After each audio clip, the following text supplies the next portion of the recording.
तो कानों से शिक्षा मिलती है। गणेश जी ने कहा कि कच्चे कान नहीं रखना। कच्चे कान समझते हो कि किसी ने कोई बात बोल दी और वो बात पकड़ ली ना। ये जज क्या करता है, दोनों वकीलों की बात सुनता है और बाद में अपना निर्णय लेता है। तो आप दोनों पक्ष की बात सुनिए और अपना निर्णय बाद में लीजिए। तो गणेश जी के कान कैसे भाई? बड़े कान है। तो बड़े कान मतलब कान, कच्चे कान नहीं रखना। कच्चे कान समझते हो कि किसी ने बात बोल दी और हमने सुन लिया, ऐसा नहीं कहते। बहुत विचार करके, है जी, हाँ, बहुत विचार करके दोनों पक्षों की बात सुननी है अच्छी तरह से, परिवार की बात, सबकी बात सुनकर फिर अपना निर्णय लेना। भाई हाँ, ये सत्य है, ये सत्य है, ये अच्छी बात है, ये अच्छी बात है, फिर अपना निर्णय लेना। ठीक है? कच्चे कान समझते हो? उधर साउथ में पानी भरने के लिए जाते थे ना, वो ऐसी बात हो गई थोड़े से, अब वो वातावरण तो होता है ना थोड़ा, तो उन्होंने घर में जाकर बता दिया बहू को, बोले तेरी सास ऐसी बोल रही है पानी भरते समय, तू काम नहीं करती है। बोले अच्छा, अभी कच्चे कान है ना, तो सुन लिया। तो जो पानी भरना शुरू कर दिया उन्होंने, कुएं से ला के सारे बर्तन भर दिए, चम्मच भी भर दिया, गिलास भी भर दिए, कटोरे भी भर दिए। सास जी को कहा कि अब हो गया ना पानी पूरा, इसको क्या बोल। और बाद में पता चला किसी ने कुछ बोला ही नहीं। हो मम्मी, मैंने तो ऐसे ही सुन लिया था, कोई दोबारा बोलेंगे तो मैं क्या करूँगी, अब निर्णय करूँगी मैं, अब नहीं मम्मी बोलूँगी आप। तो कच्चे कान नहीं रखना भी शिक्षा में मिल जाती है गणेश जी से। ठीक है? और उधर गणेश जी का उधर कहते हैं, लंबोदर कहते हैं। गणेश जी को क्या बोलते हो? लंबोदर। लंबोदर मतलब पेट बड़ा लंबा है, भी बड़ा है।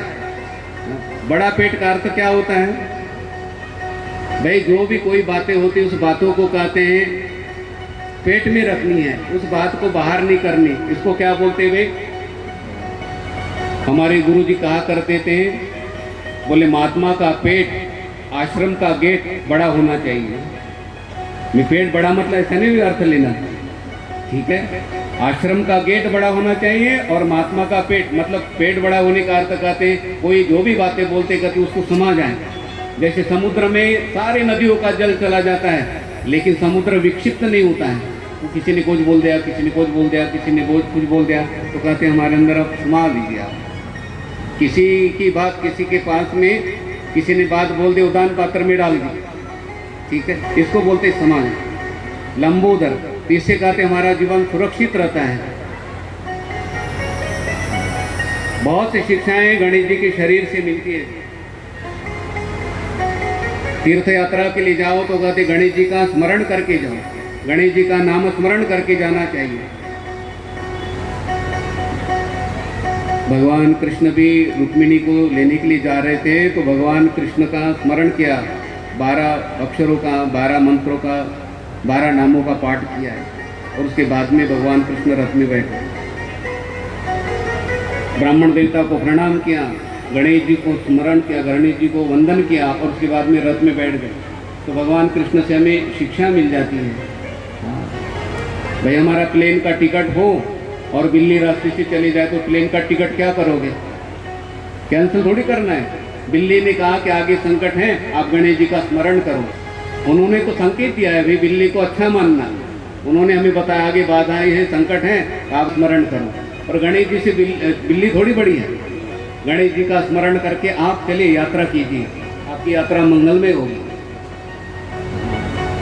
आप अपने विषय पर।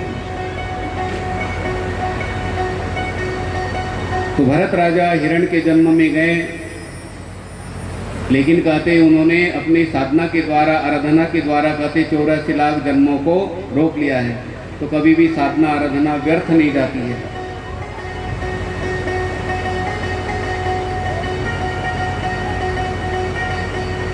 आगे अजामिल का उपाख्यान आ रहा है।